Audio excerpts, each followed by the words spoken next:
Okay, so we have our reaction time game here that we just made. The next step is, well, there's two problems. First of all, if I run this, what you'll see is I can hold down the button and it will tell me it took me 1 millisecond for me to respond. And that's because it doesn't have a check to see if I'm already pressing the button when I turn the LED on. And so that's one thing. So you can cheat by doing that. The second thing is you can also cheat by like spamming the button by pressing it over and over and over again, trying to time it. And so those are two things that we have to try to fix.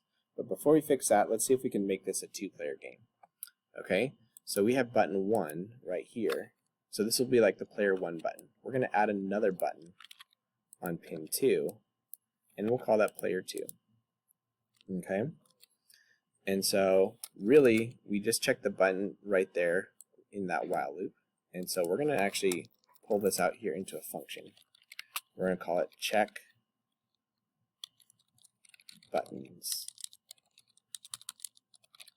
Okay, and we're going to check each button. So if button 1 dot value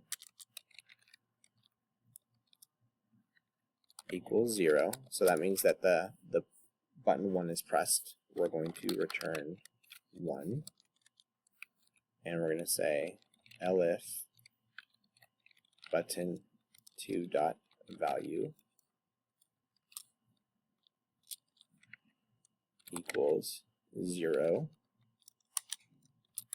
We're going to return 2, and then we're going to say else return none.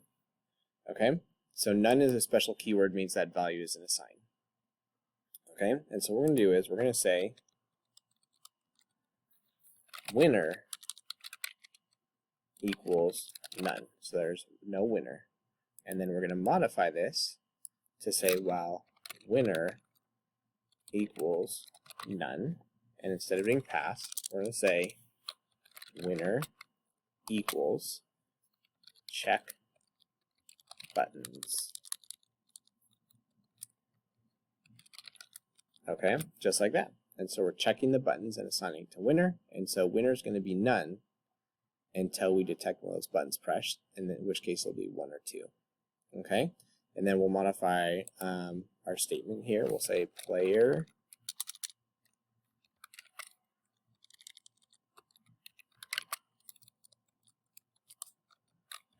winner 1. All right, and so now we have a 2-player guessing game. Okay, just like that. Okay, and so let's run it and see if it works. Run our code, see if we have any errors. So it's waiting. I got my 2 buttons here, and there you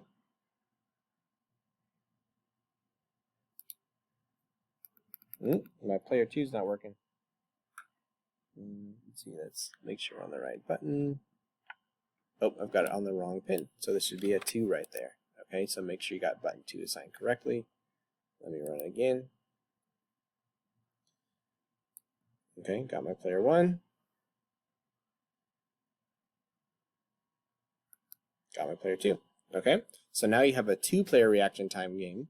There's still a problem where it's pretty easy to cheat, so that's something you'll have to figure out, or a later step to fix. But right now, we've got a pretty nice little reaction time game. Okay.